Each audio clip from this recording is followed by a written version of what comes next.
श्रीगुरुभ्यो नमः। हरिः ओम्। गणानां त्वा गणपतिगुं हवामहे कविं कवीनामुपमश्रवस्तमम् ज्येष्ठराजं ब्रह्मणां ब्रह्मणस्पत आनः शृण्वन्नोतिभिः सीदसादनम्। प्रणो देवी सरस्वती वाजेभिर्वाजिनीवती धीनामवित्र्यवतु। गणेशाय नमः। सरस्वत्यै नमः। श्रीगुरुभ्यो नमः। हरिः ओम्। ॐ नमो भगवते रुद्राय। ॐ नमस्ते रुद्रमन्यव उतोतैषवे नमः। नमस्ते अस्तु धन्वने बाहुभ्यामुदते नमः। या तैषु शिवतमा शिवं बभूव ते धनुः। शिवा शरव्या या तव तया नो रुद्रमृडया। या ते रुद्रशिवा तनूरघोरा पापकाशिनी। तया नस्तनुवाशन्तमया गिरिशन्ताभिचाकशीः। यामिषुङ्गिरिशन्तहस्ते बिभर्षस्तवे। शिवां गिरित्रतां कुरु माहिगुंसीः पुरुषं जगत्। शिवेन वचसा त्वा गिरिशाच्छावदामसि। यथा नः सर्वमिज्जगदयक्ष्मगुं सुमना असत्। अद्य वो जगधिवक्ता प्रथमो दैव्योऽभिषक्। अहीगश्च सर्वान् जम्भयन् सर्वाश्च यातु धान्यः।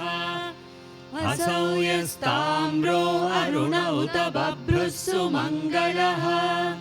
ये चेमागुं रुद्रा अभितो दिक्षु श्रिताः सहस्रशो वैशागुं हेणयीमहे। असौ यो वसर्पति नीलग्रीवो विलोहितः। उतैनं गोपा अदृशन्नदृशन्नुदहार्यः। उतैनं विश्वा भूतानि सदृष्टो मृडयातिनः। नमो अस्तु नीलग्रीवाय सहस्राक्षाय मीढुषे। अतो ये अस्य सत्त्वानो हन्तेभ्यो करन्नमः। प्रमुञ्च धन्वनस्वमुभयोराग्नियोज्याम्। यास्यते हस्तैषवः पराता भगवो वपा। अवतत्य धनुस्त्वगुं सहस्राक्षशतेषु धे। निशीर्य शल्यानां मुखा शिवो नः सुमना भव। विज्जन्दनुकपर्दिनो विशल्यो बाणवागुं उता। अनेशन्नस्येषव आभुरस्य निषङ्गतिः। याते हेतिर्मीढुष्टमहस्ते बभूव ते धनुः। तयास्मान् विश्वतस्त्वमयक्ष्मया परिभुजा। नमस्ते अस्त्वायुधायानातताय धृष्णवे।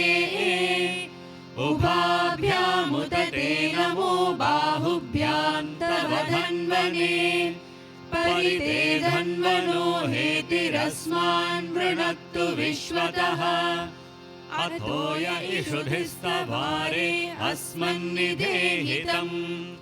नमस्ते अस्तु भगवन् विश्वेश्वराय महादेवाय त्र्यम्बकाय त्रिपुरान्तकाय त्रिकाग्निकालाय कालाग्निरुद्राय नीलकण्ठाय मृत्युञ्जयाय सर्वेश्वराय सदाशिवाय श्रीमन्महादेवाय नमः।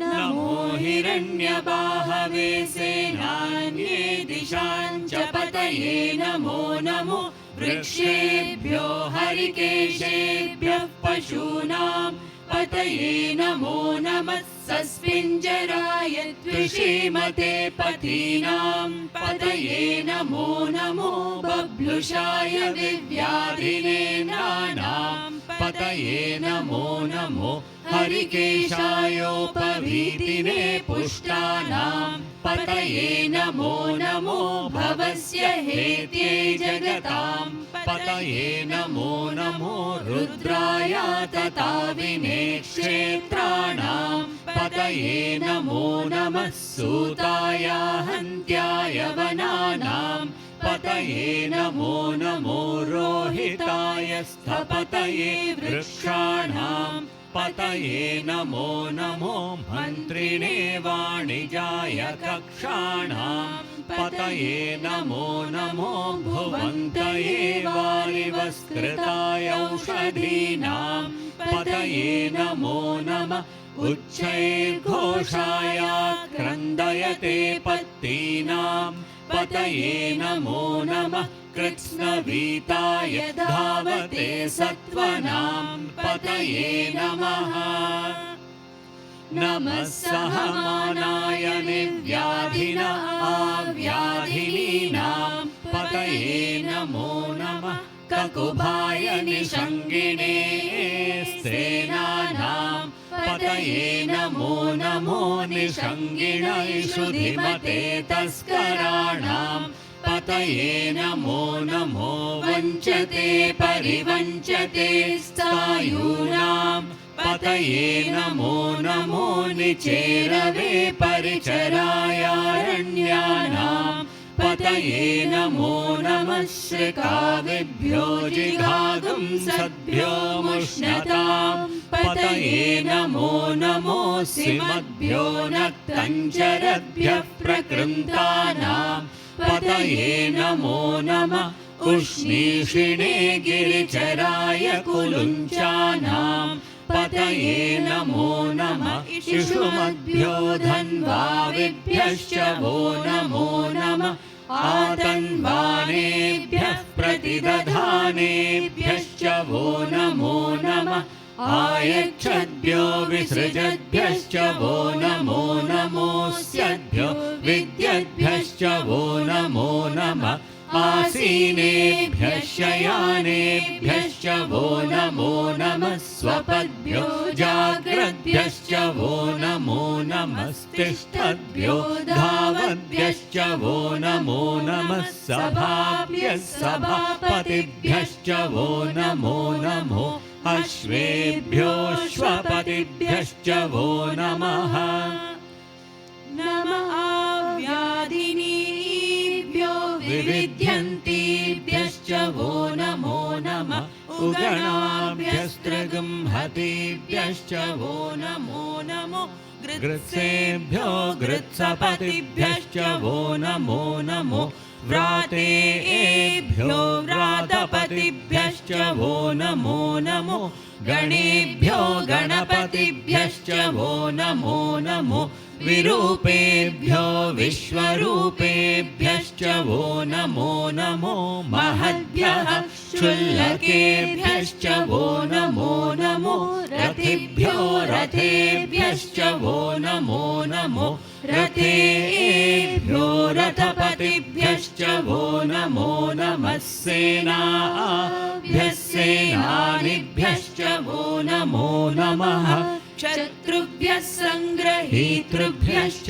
वो नमो नमस्तक्षभ्यो रथकारेभ्यश्च वो नमो नमः कुलालेभ्यः कर्मारेभ्यश्च वो नमो नमः पुञ्जिष्टेभ्यो निषादेभ्यश्च वो नमो नमः इषुकृद्भ्यो धन्वकृद्भ्यश्च वो नमो नमो मृगयुभ्यश्वनिभ्यश्च वो नमो नमः श्वभ्यश्वपतिभ्यश्च वो नमः नमो भवाय च रुद्राय च नमः शर्वाय च पशुपतये च नमो नीलग्रीवाय च शितिकण्ठाय च नमः कपर्दिने च व्युक्तकेशाय च नमः सहस्राक्षाय च शतधन्वने च नमो गिरिशाय च शिपिविष्टाय च नमो मीढुष्टमाय चेषुमते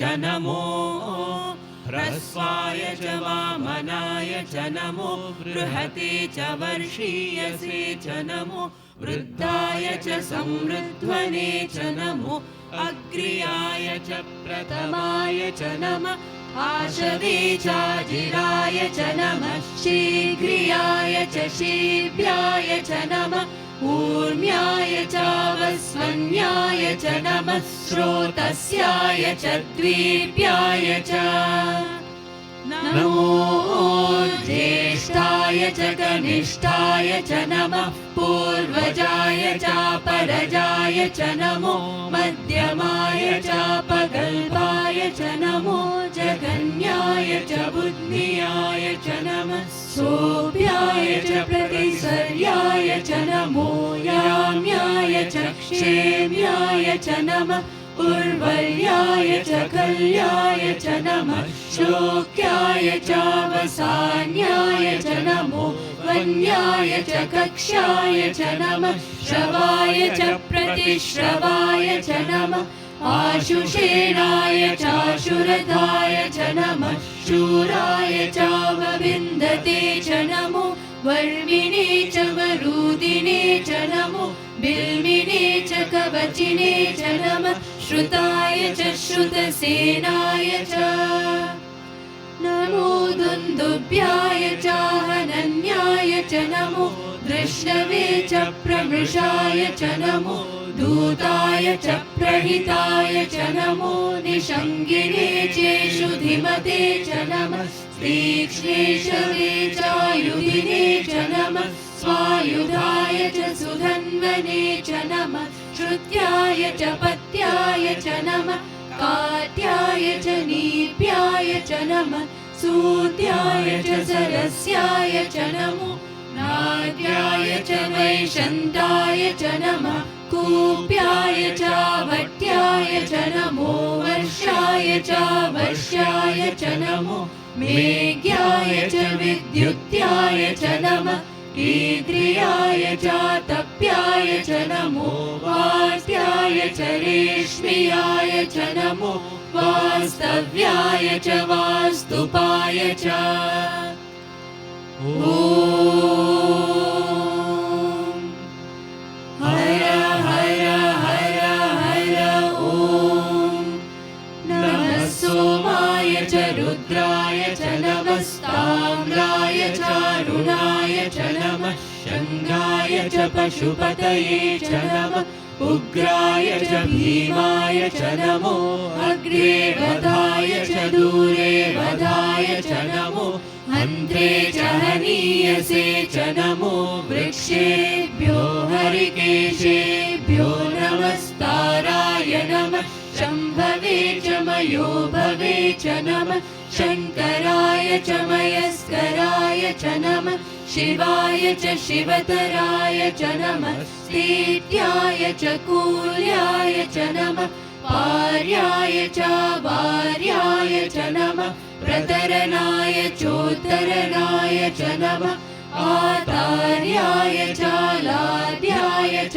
नमः षष्प्याय च फेन्याय च नमः सिकत्याय च प्रवाह्याय च नमः हिरण्याय च प्रपत्याय च नमः किगुंशिलाय च क्षयनाय च नमः कपर्दिने च पुलस्त्रये च नमो गोष्ठ्याय च गृह्याय च नमः स्तल्प्याय च गेह्याय च नमः काट्याय च गह्वरेष्ठाय च नमो हृदयाय च निवेश्याय च नमः पागुंसव्याय च रजस्याय च नमः शुष्क्याय च हरित्याय च नमो लोप्याय चोलप्याय च नमः ऊर्व्याय च सूर्याय च नमः पर्ण्याय च पर्णशद्याय च नमो पगुरमाणाय चाभिघ्नते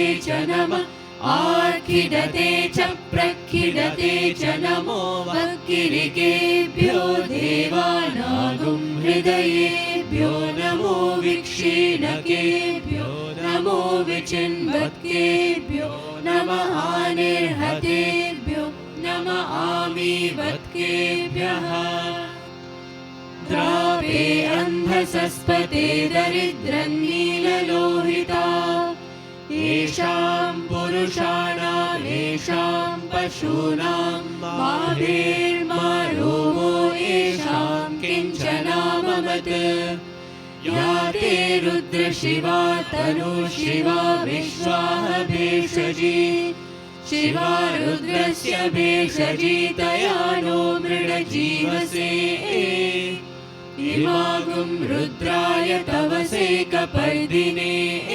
क्षयद्वीराय प्रभरामहे मतिम् यथा नश्यमसद्विपदे चतुष्पदे विश्वं पुष्टं ग्रामे अस्मिन्ननातुरम् मृडानो रुद्रोतनो मयस्कृति क्षयद्वीराय नमसा विधेमते यच्छञ्चयोश्च मनुराय जे पिता तदश्याम तव रुद्र प्रणीतौ मानो महान्तमुतमानो अर्भकं मान उक्षन्तमुतमान उक्षितम् मानो वधे पितरं मोदमातरं प्रियामानस्तनुवो रुद्ररीरिषः मानस्तोकेतनये मान आयुषिमानो गोषुमानो अश्वेषुरीरिषः वीरान्मानो रुद्रभामितो वधे हविष्मन्तो नमसा विधेमते आराते गोघ्न उत पूरुषग्ने क्षयद्वीराय सुम्नमस्मे ते अस्तु रक्षा च नो अधि च देव ब्रूह्यधा च नः शर्म यच्छद्विबर्हाः स्तुविश्रुतं गर्तसदयुवानं मृगन्न भीममुपहत्नुमुग्रम् मृडाचरित्रे रुद्रस्तवानो अन्यन्ते अस्मन्निवपन्तु सेनाः परिणो रुद्रस्य हेतिर्वृणक्तु परित्वेषस्य दुर्मतिरघायो अवस्थिरा मघवद्भ्यस्तनुष्वमीढस्तोकायतनयाय मृडया मीढुष्टमशिवतमशिवो नः सुमना भव परमे वृक्ष आयुधन्निधाय कृत्तिं वसान आचर पिनाकं बिभ्रदागहि विकिरिगविलोहित नमस्ते अस्तु भगवः यास्ते सहस्रगुं हेतयोन्यमस्मन्निवपन्तु ताः सहस्राणि सहस्रधा बाहुवोस्तव हेतयः तासामीशानो भगवः पराचीनामुखाकृति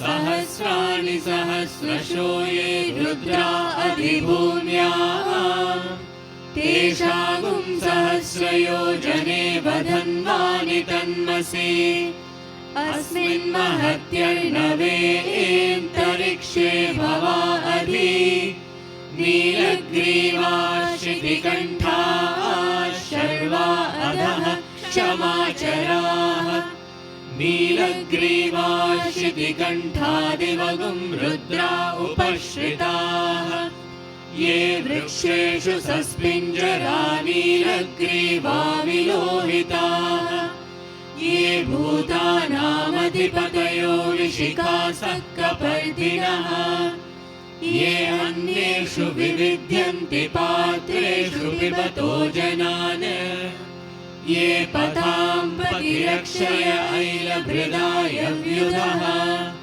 ये तीर्थानि प्रचरन्ति सृकावन्तो निषङ्गिणः य एतावन्तश्च भूयागुंसश्च दिशो रुद्रावितस्थिरे तेषागुं सहस्रयोजने वधन्वानि तन्मसि नमो रुद्रेभ्यो ये पृथिव्यां येऽन्तरिक्षे ये दिवि येषामन्नं वातो वर्षमिषवस्तेभ्यो दश प्राचीर्दश दक्षिणा दश प्रतीचीर्दशोदीचीर्दशोद्वास्तेभ्यो नमस्ते नो मृडयन्तु ते विष्णो यश्च नो द्वेष्टितं भोजं दधामि त्र्यम्बकं यजामहे सुगन्धिं पुष्टिवर्धनम् उर्वारुकमिव बन्धनान् मृत्योर्मुक्षीयमामृतात्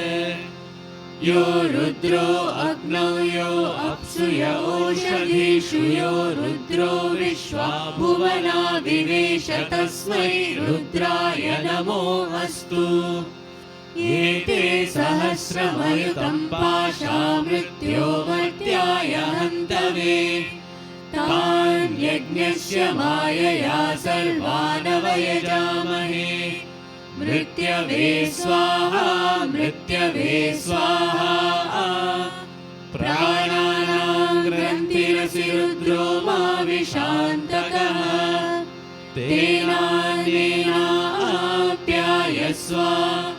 नमो रुद्राय विष्णवे मृत्युर्मे पाहि तमुष्टु हि यस्विषु सुधन्वायो विश्वस्य क्षयति भेषजस्य यक्ष्वामहेसौ मनसाय रुद्रं नमो हृदेवमसुरन्दुवस्य अयं मे हस्तो भगवान् अयं मे भगवत्तरः अयं मे विश्वभेषजो यगुं शिवाभिवर्षणः ॐ शान्ति शान्ति शान्तिः यदक्षरपदभ्रष्टं मात्राहीनं तु यद्भवेत् तत्सर्वं क्षम्यतां देव नारायण नमोऽस्तु ते विसर्गबिन्दुमात्राणि पदपादाक्षराणि च न्यूनानि चातिरिक्तानि क्षमस्व साईश्वर अपराधसहस्राणि क्रियन्ते हर्निशं मया दासोऽयमिति मां मत्वा क्षमस्व साईश्वर अन्यथा शरणं नास्ति त्वमेव शरणं मम तस्मात् कारुण्यभावेन रक्ष रक्ष साईश्वर हरिः ॐ तत्सत् श्री साईश्वरार्पणमस्तु।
शिवनन्दन पाहि दयाला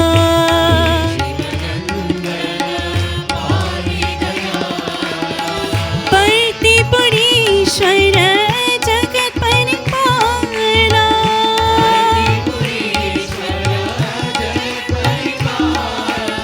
प्रणव स्वरूपा विघ्न विनाशा